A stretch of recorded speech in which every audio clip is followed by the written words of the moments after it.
Hello बच्चों, good evening. मैं Sanjay sir mathematics point Dullapur में आपका स्वागत करते हैं। आज मैं आप लोगों को एक नया चीज़ बतलाने वाला हूँ जो है चतुर्भुज। चतुर्भुज बोलने से जाहिर सी बात है कि चार भुजाओं वाली ये चतुर्भुज के बारे में पढ़ना है। तो चार भुजाएं तो लगभग सभी में होती है, लेकिन चारों भुजाएं अलग अलग प्रकार की होती है।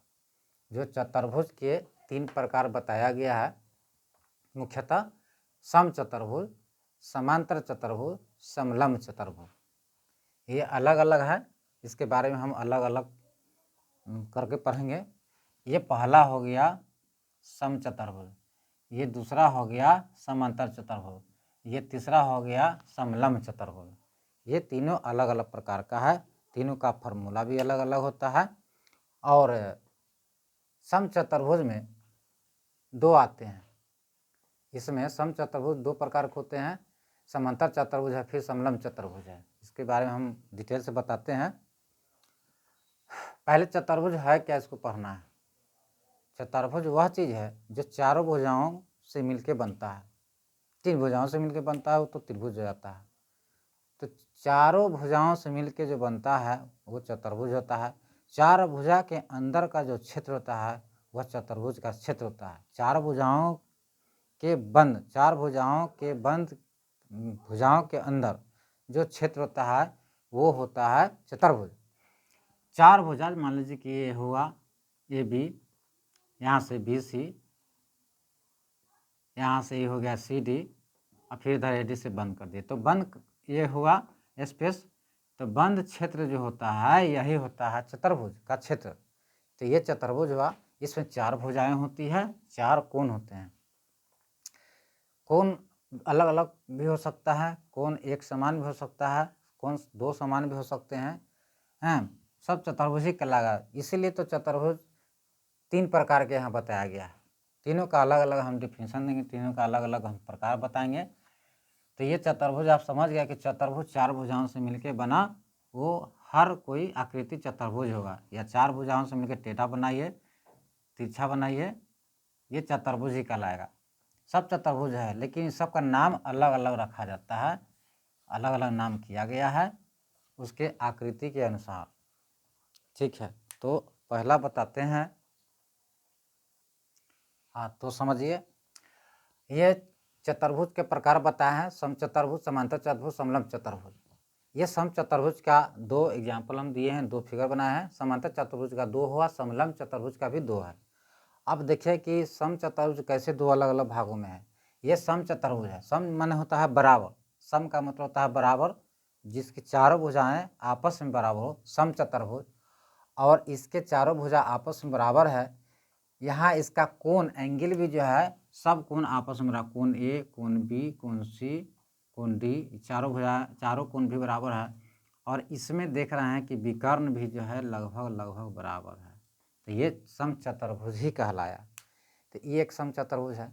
ये एक अलग प्रकार का समचतुर्भुज, ये भी समचतुर्भुज में है, लेकिन इसका विकर्ण आपस में बराबर नहीं है।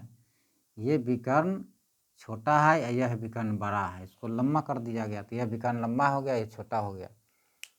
तो ये आपका हो गया चतुर्भुज। ये भी चतुर्भुज है, ये भी चतुर्भुज, 2 प्रकार के हो गए।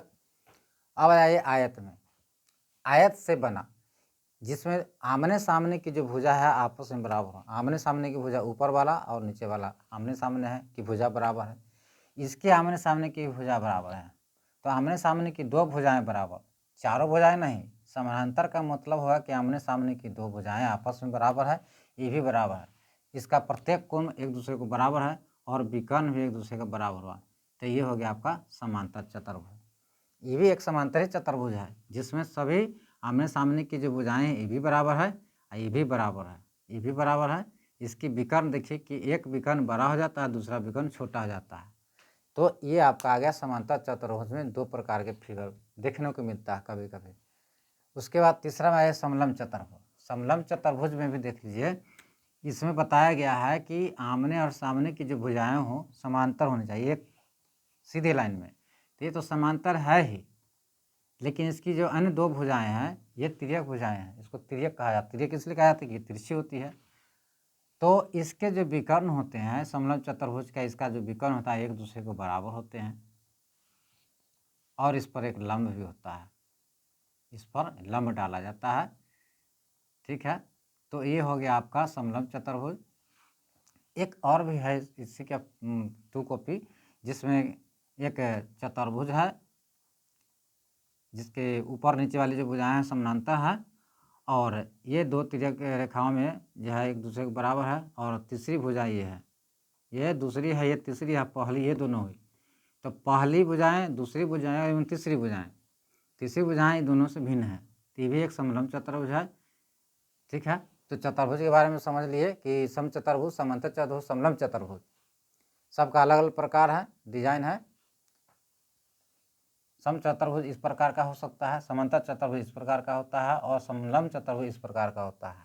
ठीक है, अब इसके बारे में अब बारी बारी से हम फॉर्मूले के बारे में पढ़ते हैं। हाँ देखिए यहाँ पर है समचतुर्भुज ABCD। तो समचतुर्भुज ABCD के क्षेत्रफल निकालने के लिए यहाँ लिखेंगे कि समचतुर्भुज का क्षेत्रफल 1/2 गुने एक विकर्ण गुने दूसरा विकर्ण, यानी 1/2 से हमको गुना कर देना है एक विकर्ण गुने दूसरा विकर्ण से, इसका हल निकल जाएगा इससे। अब है समांतर चतुर्भुज 2 प्रकार के बताए हैं जिसमें कि लंबाई चौड़ाई रहता है। तो जिसमें दो लंबाई बराबर, दो चौड़ाई बराबर और जिसके चारों कोण बराबर, उसका फॉर्मूला समांतर चतुर्भुज का क्षेत्रफल लंबाई गुने चौड़ाई, सीधी सी बात है। और समलंब चतुर्भुज का क्षेत्रफल का फॉर्मूला होता है 1/2 गुने आधारों का योगफल गुने शीर्षलंब। कौन सा आधारों का योगफल? जैसे कि यहाँ बताए हैं, इधर जो है दोनों एक दूसरे के बराबर है, तो ये ऊपर नीचे वाला जोड़ देना है और शीर्षलंब जो यहाँ होता है इधर से या इधर से कोई एक, उसको इसमें गुना कर देना। 1/2 गुने आधारों का योगफल और गुने शीर्षलंब जो यहाँ होता है वो। ठीक है,